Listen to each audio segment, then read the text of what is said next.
Hello friend, trick to learn classes में आपका स्वागत है। तो जैसा कि आप लोगों ने थंबनेल देख लिया होगा कि आज हम लोग को सर्वोच्च न्यायालय के बारे में तथा सर्वोच्च न्यायालय के जो नए मुख्य न्यायाधीश बने हैं चंद्रचूड़ जी, इनके बारे में पढ़ना है। तो सर्वोच्च न्यायालय के बारे में जानने के लिए थोड़ा सा हम लोग सर्वोच्च न्यायालय के इतिहास के बारे में जान लेते हैं। तो सर्वोच्च न्यायालय के इतिहास की शुरुआत कहाँ से होती है, आखिर सर्वोच्च न्यायालय का गठन कहाँ से होता है। तो सर्वोच्च न्यायालय का जो गठन होता है वो 1773 के रेगुलेटिंग एक्ट के तहत होता है। 1773 के रेगुलेटिंग एक्ट के तहत क्या किया जाता है, सर्वोच्च न्यायालय का गठन किया गया है। और किस वर्ष किया गया है, तो 1774 में। कहाँ पे, कलकत्ता में किया गया है। 4 सदस्यीय की है, यानी कि सर्वोच्च न्यायालय में कितने जज थे 1774 में, तो 4 जज थे। जिसके प्रथम मुख्य न्यायाधीश कौन थे, तो इसके प्रथम मुख्य न्यायाधीश थे सर एलिजा इम्पे। जो सर एलिजा इम्पे जो थे, इसके क्या थे बेटा, प्रथम मुख्य न्यायाधीश थे। अब हम लोग इसके आगे के क्रम में बढ़ते हैं कि आगे क्या क्या हुआ है। तो आगे क्रम में जब हम लोग जाएंगे तो मद्रास एवं मुंबई में सर्वोच्च न्यायालय जॉर्ज तृतीय द्वारा क्रमशः 1800 एवं 1823 में स्थापित किया गया है। ध्यान दीजिएगा, कब स्थापित किया गया है, आपका 1800 में स्थापित किया गया है और 1823 में स्थापित किया गया है। इसके बाद क्या किया गया है, तो इसके बाद आपका भारत उच्च न्यायालय अधिनियम 1861 के तहत विभिन्न प्रांतों में उच्च न्यायालयों की स्थापना की गई है एवं कलकत्ता, मद्रास और बम्बई में सर्वोच्च न्यायालयों को तथा प्रेसिडेंसी शहरों की बात कर रहा है। ध्यान दीजिएगा, प्रेसिडेंसी शहरों की बात कर रहा है। प्रेसिडेंसी शहरों में अदालतों को समाप्त कर दिया गया है। थोड़ा सा इस चीज़ को हम लोग को समझते हैं कि है क्या। तो देखिए 1861 में क्या किया गया था कि कलकत्ता में, मद्रास में, बम्बई में हाई कोर्ट की स्थापना की गई थी। इसके साथ साथ जो प्रेसिडेंसी थी, जो शहर में जो छोटे छोटे कोर्ट्स थे, उनको समाप्त कर दिया गया था। ठीक है, अब हम लोग आगे की बात करते हैं। वर्ष 1947 में भारत को स्वतंत्रता मिलने के बाद 26 जनवरी 1950 को भारत का संविधान लागू हुआ। साथ ही भारत का सर्वोच्च न्यायालय भी अस्तित्व में आया। और सर्वोच्च न्यायालय की पहली बैठक कब हुई थी, तो सर्वोच्च न्यायालय की पहली बैठक हुई थी 28 जनवरी 1950 को। 28 जनवरी 1950 को सर्वोच्च न्यायालय की पहली बैठक हुई थी। और सर्वोच्च न्यायालय द्वारा घोषित कानून को सभी न्यायालयों के लिए क्या किया कर दिया गया था, बाध्यकारी कर दिया गया था कि सभी न्यायालय जो है वो क्या करेंगे, सर्वोच्च न्यायालय जो फैसला सुनाएगा उसको सभी न्यायालयों को क्या करना पड़ेगा, मानना पड़ेगा। ये मैंने सर्वोच्च न्यायालय की थोड़ी सी फोटो लगा दी है ताकि आपको पता चल सके कि सर्वोच्च न्यायालय दिखता कैसे है। अब हम लोग बात करते हैं प्रमुख बिंदु की। तो हमारे संविधान में, यानी कि स्वतंत्रता के बाद सर्वोच्च न्यायालय के बारे में किस में कहा गया है, तो भारत के संविधान के भाग 5 संघ एवं अध्याय 6 में संघ न्यायपालिका के तहत सर्वोच्च न्यायालय का प्रावधान किया गया है। यानी कि भाग 5 में और 6 में संघ न्यायपालिका के बारे में कहा गया है। संविधान के भाग 5 के अनुच्छेद 124 से 147 तक सर्वोच्च न्यायालय के संगठन, उनकी स्वतंत्रता, उनके अधिकार, देखिएगा संगठन, स्वतंत्रता और अधिकार तीनों की बात कर रहा है। उनके संगठन, स्वतंत्रता, अधिकार क्षेत्र की शक्तियों की प्रक्रियाओं से संबंधित है। यानी कि अनुच्छेद 124 क्या करता है, सर्वोच्च न्यायालय के गठन के बारे में बता, जबकि 124 से 147 तक क्या है, संगठन के बारे में, स्वतंत्रता के बारे में, उनके अधिकार क्षेत्रों के बारे में क्या किया गया है, बताया गया है। ठीक है, अब हम लोग बात करते हैं कि अनुच्छेद 124 एक क्या कहता है। तो अनुच्छेद 124 एक कहता है कि भारतीय संविधान में के तहत एक भारत में सर्वोच्च न्यायालय होगा जिसका एक मुख्य न्यायाधीश होगा और इसकी संख्या 7 से कम नहीं होनी चाहिए। देखिएगा, ये भी बात कहा गया है कि इसकी संख्या 7 से कम नहीं होनी चाहिए, लेकिन समय समय पर संसद चाहे तो सर्वोच्च न्यायालय के न्यायाधीशों की संख्या घटा बढ़ा सकती है। जिसके कारण वर्तमान में सर्वोच्च न्यायालय में कितने न्यायाधीश हैं, तो सर्वोच्च न्यायालय में 34 न्यायाधीश हैं।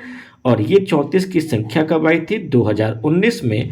2019 से पहले सर्वोच्च न्यायालय में कितने न्यायाधीश हुआ करते थे, तो 2019 से पहले सर्वोच्च न्यायालय में आपके, याद रखिएगा, 31 न्यायाधीश थे। कितने न्यायाधीश थे, 31 न्यायाधीश थे 19 से पहले, 2019 से पहले। 2019 से कितने हो गए, 34 हो गए।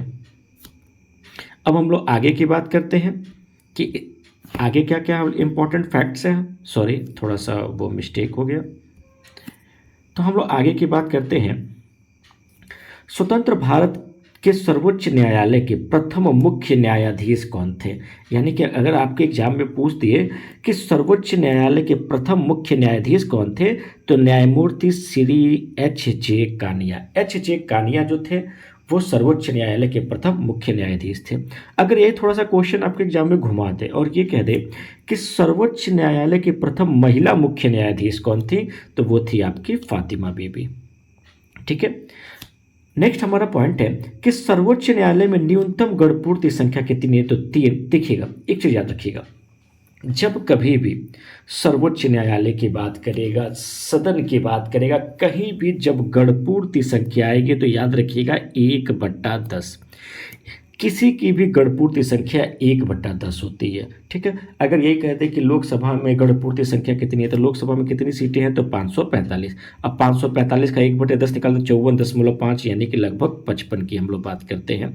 तो 55 क्या हो जाएगा, आपकी गणपूर्ति संख्या हो जाएगी। ठीक है, नेक्स्ट पॉइंट क्या कह रहा है कि राष्ट्रपति को सलाह कितने न्यायाधीश मिलकर देते हैं, तो कम से कम 5 न्यायाधीश मिलकर क्या करते हैं, राष्ट्रपति को सलाह देते हैं। याद रखिएगा, गणपूर्ति संख्या की बात करेगा तो 3 हो जाएगा। राष्ट्रपति को कितने न्यायाधीश मिलकर सलाह देते हैं, तो 5 न्यायाधीश सलाह देते हैं। नेक्स्ट है, न्यायाधीशों की नियुक्ति किस तरह से की जाती है, तो कॉलेजियम सिस्टम के द्वारा क्या किया जाता है, न्यायाधीशों की नियुक्ति की जाती है। एक चीज याद रखिएगा, हमारे संविधान में कहीं भी जो है कॉलेजियम सिस्टम का उल्लेख नहीं किया गया है, लेकिन न्यायाधीशों के द्वारा ये स्वयं से बनाया गया एक सिस्टम है, कॉलेजियम सिस्टम, जिसके आधार पर जो है न्यायाधीशों की नियुक्ति की जाती है। अब हम लोग बात करते हैं कि जो भी व्यक्ति न्यायाधीश बनता है उसको शपथ कौन दिलाता है, तो याद रखिएगा, उसको शपथ कौन दिलाएगा, तो भारत का राष्ट्रपति। भारत का राष्ट्रपति जो है अनुसूची 3 के अनुसार पद और गोपनीयता की शपथ दिलाता है। इस चीज़ को याद रखिएगा। एक चीज़ मैं आपको यहाँ पे बता दूँ कि जब किसी के शपथ की प्रारूप की बात करें, चाहे वो प्रधानमंत्री के शपथ की प्रारूप की बात करें, चाहे राष्ट्रपति के शपथ की प्रारूप की बात करें, चाहे सर्वोच्च न्यायालय के मुख्य न्यायाधीश के शपथ की प्रारूप की बात करें, तो सबके शपथ के प्रारूप के बारे में अनुसूची 3 में कहा गया है। इस चीज़ को याद रखिएगा। ठीक है, नेक्स्ट है, सर्वोच्च न्यायालय के न्यायाधीशों की सेवानिवृत्ति की आयु कितनी है, तो सेवानिवृत्ति की आयु कितनी है, तो आपका 65 साल। अगर यही कहे कि हाई कोर्ट के यानी कि उच्च न्यायालय के न्यायाधीशों की सेवानिवृत्ति की आयु कितनी है, तो 62 साल है। और सर्वोच्च न्यायालय की बात करेगा तो कितना हो जाएगा आपका, 65 साल। लेकिन यहाँ पे एक चीज जानने लायक है कि अब जो है इसकी आयु सीमा को बढ़ाकर 67 करने के लिए विचार हो रहा है, जिसमें न्यायाधीशों की भी सहमति है। अब सरकार जो है क्या करती है, अब ये सरकार के ऊपर निर्भर करता है। नेक्स्ट पॉइंट है हमारा न्यायाधीशों की योग्यताएं। तो ध्यान से सुनिएगा कि भारत का सर्वोच्च न्यायालय का न्यायाधीश बनने के लिए कौन कौन सी योग्यता होनी चाहिए, तो उसके बारे में थोड़ा सा हम लोग ध्यान देते हैं। तो सर्वोच्च न्यायालय के न्यायाधीश के रूप में नियुक्त किए जाने वाले व्यक्ति की निम्नलिखित योग्यताएं होनी चाहिए। कौन कौन सा, तो पहला है उसे भारत का नागरिक होना चाहिए। ध्यान रखिएगा, उसे भारत का नागरिक होना चाहिए। कहीं भी हमारे संविधान में ये नहीं लिखा है कि जन्म से भारत का नागरिक हो, कहीं भी ये नहीं लिखा है कि जन्म से भारत का नागरिक हो, ये है कि भारत का नागरिक होना चाहिए। और आपको पता ही होगा कि भारत की नागरिकता लेने के 5 तरीके होते हैं, जन्म से, भूमि विस्तार से, वन परंपरा से, देशीकरण से। ठीक है, ये आपके 5 तरीके हो गए, कोई छूट तो नहीं रहा ना।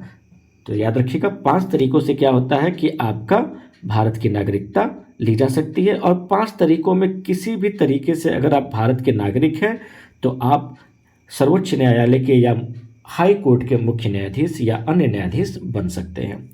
अगला क्या कह रहा है कि उसे कम से कम 5 वर्षों के लिए किसी उच्च न्यायालय एवं उत्तरोत्तर 1 से अधिक न्यायालय का न्यायाधीश होना चाहिए, या देखिएगा कम से कम 5 साल के लिए वो किसी हाई कोर्ट का न्यायाधीश हो, या कम से कम 10 वर्ष के लिए उच्च न्यायालय में अधिवक्ता होना चाहिए।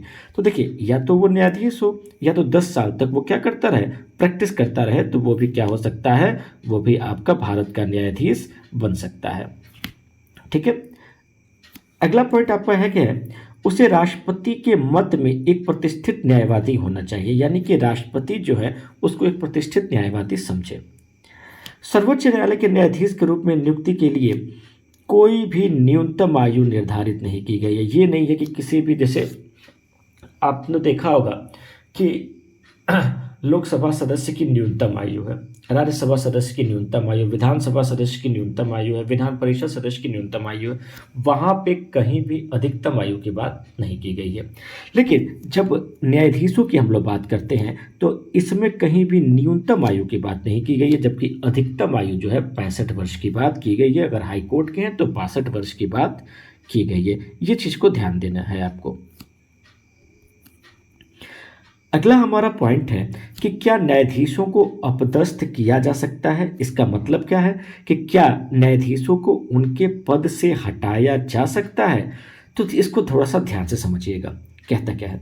तो पॉइंट क्या कह रहा है कि राष्ट्रपति के आदेश से सर्वोच्च न्यायालय के न्यायाधीश को पद से हटाया जा सकता है। राष्ट्रपति उसे हटाने का आदेश तभी जारी कर सकता है जब इस प्रकार हटाया जाने हेतु संसद द्वारा उसी सत्र में एक ऐसा संशोधन किया गया हो। ठीक है। इस आदेश को संसद में दोनों सदनों से विशेष बहुमत अर्थात सदन की कुल सदस्य संख्या का बहुमत एवं सदन में उपस्थित और मत देने वाले सदस्यों के 2/3 का समर्थन प्राप्त हो। उसे हटाने का आधार दुर्व्यवहार या अक्षमता होना चाहिए। इस चीज को थोड़ा सा समझिएगा। इन सारे शब्दों का कहने का मतलब ये है कि सर्वोच्च न्यायालय के न्यायाधीश को महाभियोग प्रक्रिया द्वारा हटाया जा सकता है, लेकिन उस पर आरोप क्या लगेगा। तो क्या लगेगा बेटा, तो मिसबिहेवियर। क्या आरोप लगेगा, तो मिसबिहेवियर का आरोप लगेगा और इनकैपेसिटी का आरोप लगेगा। किसका लगेगा बेटा, इनकैपेसिटी का आरोप लगेगा और मिसबिहेवियर का आरोप लगेगा। इसी के आधार पर महाभियोग प्रक्रिया के द्वारा सर्वोच्च न्यायालय के न्यायाधीश को क्या किया जा सकता है, हटाया जा सकता है। आगे हम लोग इसकी बात करते हैं। अगला हमारा पॉइंट क्या कह रहा है, न्यायाधीश जांच अधिनियम 1968 सर्वोच्च न्यायालय के न्यायाधीशों को हटाने से संबंधित महाभियोग प्रक्रिया को ओपन करता है। ध्यान दीजिएगा, जो मैं भी ऊपर आपको बात समझा रहा था ना कि महाभियोग के द्वारा हटाया जा सकता है, तो ये मत सोचेगा कि केवल महाभियोग राष्ट्रपति पर ही लगता है। सर्वोच्च न्यायालय के मुख्य न्यायाधीश पर भी महाभियोग लगता है, बट यही है कि दोनों का आरोप अलग अलग होता है। राष्ट्रपति पर महाभियोग कब लगेगा, जब राष्ट्रपति संविधान का दुरुपयोग करते हैं तब उनके ऊपर महाभियोग लगाया जाता है।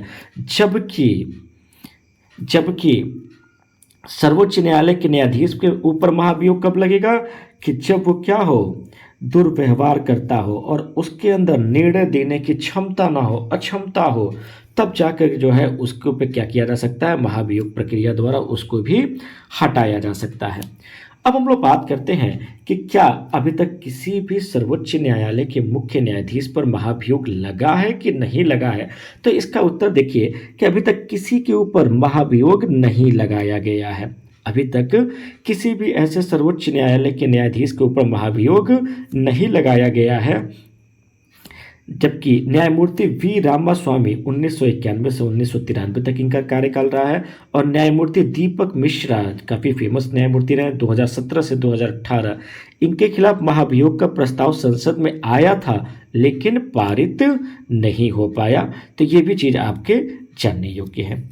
अब हम लोग बात करते हैं भारत के 50वें मुख्य न्यायाधीश डॉक्टर डी वाई चंद्रचूड़ के बारे में। तो ये देखिए, ये है आपका डॉक्टर डी वाई चंद्रचूड़। इनका एक स्माइल करता हुआ फोटो मैंने लगा दिया है। ठीक है। अब हम लोग बात करते हैं डी वाई चंद्रचूड़ के जन्म की। तो इनका जन्म हुआ था 11 नवंबर 1959 को। कहाँ पे हुआ था, मुंबई में। और इस समय इनकी आयु लगभग कितनी है, तो इस समय इनकी आयु लगभग आपकी 62 वर्ष है। ठीक है। अब हम लोग बात करते हैं कि इनकी शिक्षा दीक्षा कहाँ पे हुई थी। तो इनकी शिक्षा जो इन्होंने लॉ किया था यानी कि वो कहाँ से किया था, तो हार्वर्ड यूनिवर्सिटी से किया था। इनके माता और पिता का क्या नाम था, तो पिता का नाम था वाई वी चंद्रचूड़ जबकि माता का नाम था प्रभा चंद्रचूड़। राष्ट्रीयता की बात करेंगे तो ये क्या है, आपके भारतीय हैं। अब हम लोग बात करते हैं जो सबसे इम्पोर्टेंट, मोस्ट इम्पोर्टेंट जो है वो क्या है कि इनका कार्यकाल क्या रहेगा। तो इनका कार्यकाल जो है वो 9 नवंबर 2022 से शुरू होता है और 10 नवंबर 2024 तक यानी कि लगभग 2 वर्ष तक इनका कार्यकाल रहेगा। ठीक है। अब इनको शपथ किसने दिलाया? तो जैसा कि आप सभी लोगों को पता है कि सर्वोच्च न्यायालय के मुख्य न्यायाधीश को शपथ कौन दिलाता है? तो भारत का राष्ट्रपति। और भारत की राष्ट्रपति वर्तमान में कौन सी हैं? द्रौपदी मुर्मू।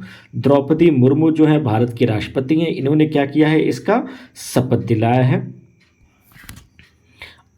ठीक है, नेक्स्ट हमारा पॉइंट है कि जो चंद्रचूड़ जी हैं वो किसकी जगह पे आए हैं? तो justice U Lalit. Justice U Lalit जो है हमारे देश के 49वें मुख्य न्यायाधीश थे और उनके स्थान पर जस्टिस यू ललित बने हैं। और ये कितने नंबर के हैं? तो ये आपके 50वें आपके क्या हैं? मुख्य न्यायाधीश हैं। इस पॉइंट को आप लोग याद रखिएगा, 49वें और 50वें आपके हैं। ठीक है, अब हम लोग बात करते हैं कि जो जस्टिस चंद्रचूड़ है वो पहले आप लोगों को पता होगा एक वकील थे और आज जो है वो क्या है? सर्वोच्च न्यायालय के मुख्य न्यायाधीश बने हैं। तो देखिएगा, जस्टिस चंद्रचूड़ ने मुंबई हाई कोर्ट से वकील के रूप में प्रैक्टिस की शुरुआत की थी।